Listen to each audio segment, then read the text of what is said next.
आप सभी हनुमान भक्तों को मेरा सादर नमन है और हमेशा दिल से ये प्रार्थना है कि हनुमान बाबा, माँ आदिशक्ति और शिव भोले बाबा सबकी कृपा आप पर सदा बनी रहे। और 11 मंगलवार की यात्रा का ये हमारा अंतिम पड़ाव है और इसमें मैंने 3 मंगलवार इकट्ठे लास्ट के इंक्लूड करे हैं और क्योंकि ये बाबा की कृपा है और जैसा बाबा चाहते थे, तो आज बाबा ने आप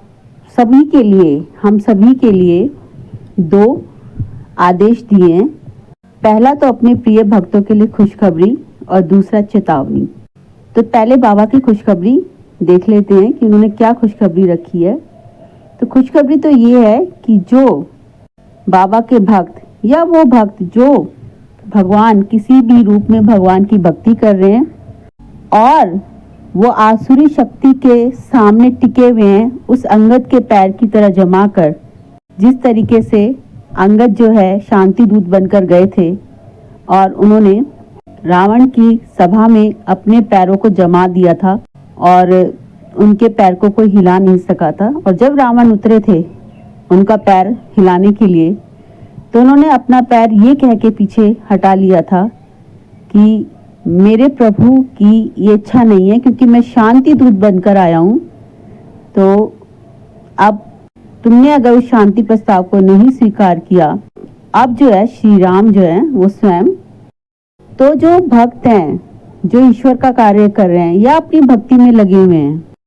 तो उनके शांति प्रस्ताव को जो है आसुरी शक्तियों ने, डार्क फोर्सेस ने नहीं माना है।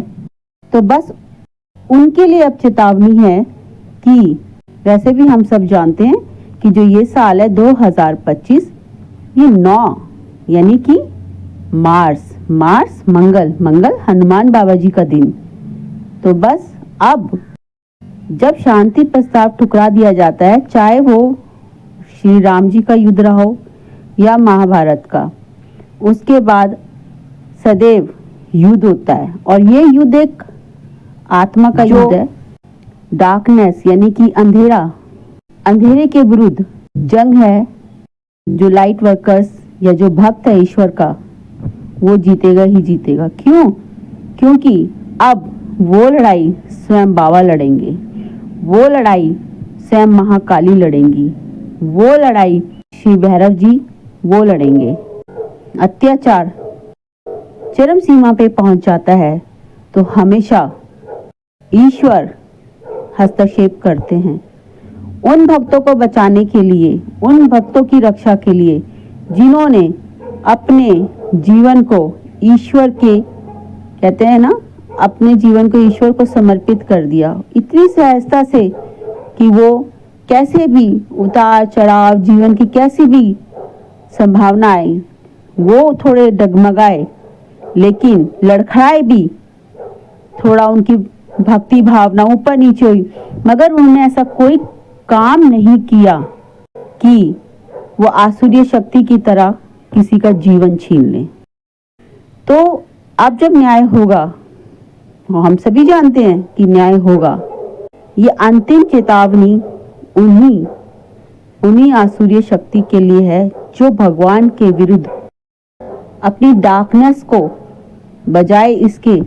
कि वो लाइट की ओर चलें, बजाय इसके कि वो अपने आप को संभालने के लिए, अपने आप को संवारने के लिए काम करें, वो दूसरों को जो शक्ति ईश्वर ने उनको दी है, भक्ति उन्होंने भी की है, लेकिन उस भक्ति की शक्ति या उस पूजा अर्चना की शक्ति से उनको चाहिए था कि वो अपने पे काम करते, ना कि जो ईश्वर के मार्ग पे चल रहे हैं। ठीक है, कमियां दोनों तरफ हैं, लेकिन एक जो ईश्वर के मार्ग पे चल रहे हैं, उन्होंने अपनी कमियों को संवार रहा है। गलतियां उनसे भी हुई हैं, लेकिन उन्होंने उन गलतियों को माना है, अपने आप को सरेंडर किया है और बाबा के या वो जिस भी इष्ट को मानते हैं उनको सरेंडर करके क्षमा याचना के साथ अपने जीवन को और अपने साथ साथ दूसरों के जीवन को बदलने में उनकी सहायता की है। अब जो दूसरी शक्तियां हैं, चाहे वो किसी भी रूप में हैं, हम सब जानते हैं, मैं नाम नहीं लूंगी, और जो सुनेंगे और जो इस तरह कर रहे हैं वो समझ जाएंगे कि क्यों, किसके लिए बोला जा रहा है, बाबा किसके लिए बोल रहे हैं। इस बार हमारे सदगुरु भी कहते हैं कि अगर आपने चूक की, यानी कि अगर आपके जीवन में ईश्वरीय मार्ग का बुलाहट है और आपने उस बुलाहट को नहीं सुना है, आपने अपने आप को ईश्वर के मार्ग पे चलने के योग्य नहीं बनाया, तो उसमें वो चाहे कोई भी हो, इस बार कोई माफी नहीं होगी। और क्योंकि ये युग परिवर्तन की बेला है, तो जब जब युग परिवर्तन हुआ है, जब जब धर्म परिवर्तन की रक्षा के लिए कार्य हुए हैं, तो तब ऐसे युद्ध पहले भी हुए हैं, लेकिन इस बार का जो युद्ध है वो हमारी आत्मा का युद्ध है। हनुमान बाबा जी ने अपना सीना फाड़ कर दिखाया था कि देखो, मेरे हृदय में प्रभु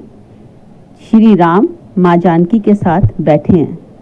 यानी कि उन्होंने ये बताया था कि उस हृदय जो ईश्वर का, हमारे इष्ट का, हमारे प्रभु के बैठने का स्थान है, उस स्थान को आप भक्ति के द्वारा अपने हृदय को, जो हमारे हृदय में ये ईर्ष्या, द्वेष, क्रोध है ना, काम, ये जो हमारा भरा हुआ है, उसको हम निर्मल करके अपने भक्ति से, अच्छे कर्मों से,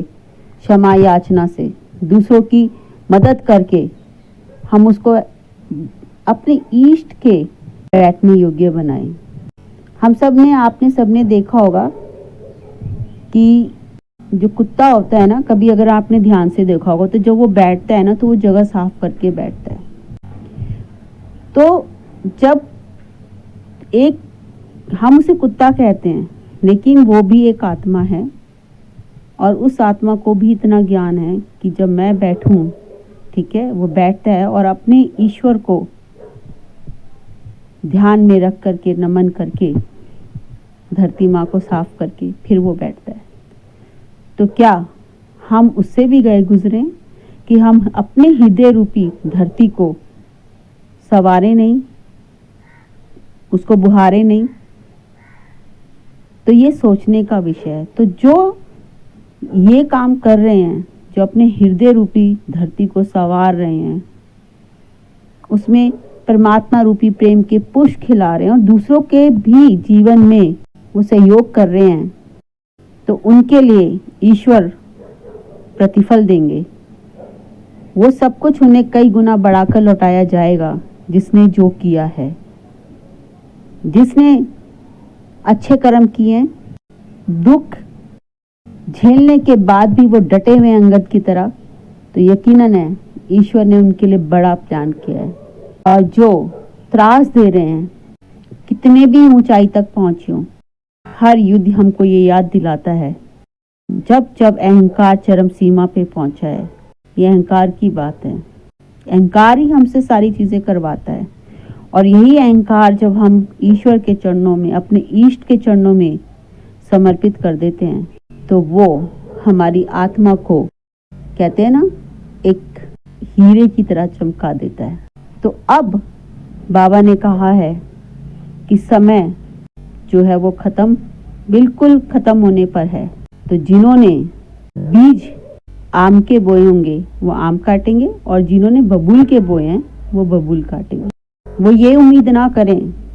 कि हमने तो बबूल बोए हैं किसी के जीवन में और हमें आम खाने को मिलेंगे। जय हनुमान बाबा, जय माँ भवानी।